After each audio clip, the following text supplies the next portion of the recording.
નમસ્કાર કલમ યુદ્ધ સમાચારની સાથે હું છું આપની સાથે પાયલ બામભણિયા। તો જોઈએ આજના મહત્વના સમાચારમાં। આજરોજ વલસાડ ખાતે લોકસભાના દંડક તેમજ વલસાડ ડાંગ સાંસદ શ્રી ધવલભાઈ પટેલનું વલસાડ ખાતે જનસંપર્ક કાર્યાલયનું સાંસદ શ્રી ધવલભાઈ પટેલની વાલી દીકરી શ્રીજા પટેલના શુભ હસ્તે કુંભ ઘડો મૂકી વિધિવત રીતે પૂજા અર્ચના કરી કાર્યાલયનો શુભારંભ કરવામાં આવ્યો।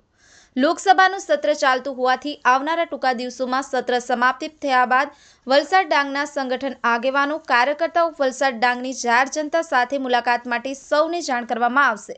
આ પ્રસંગે વલસાડ જિલ્લા ભાજપ પ્રમુખ શ્રી હેમંતભાઈ કંસારા, જિલ્લા પંચાયત પ્રમુખ શ્રી મનહરભાઈ પટેલ, કપરાડાના ધારાસભ્ય શ્રી જીતુભાઈ ચૌધરી, વલસાડના ધારાસભ્ય ભરતભાઈ પટેલ, ધરમપુરના ધારાસભ્ય અરવિંદભાઈ પટેલ, જિલ્લા મહામંત્રી કમલેશભાઈ પટેલ, જિલ્લા ઉપપ્રમુખ જીતેશભાઈ પટેલ, અમીશભાઈ પટેલ, ધ્રુવીનભાઈ પટેલ, આશીષભાઈ દેસાઈ, માહિર પંચાલ સહિત શુભેચ્છકો તથા પરિવારના સભ્યો ઉપસ્થિત રહી શુભેચ્છાઓ પાઠવી હતી। કલમ સમાચાર વલસાડ।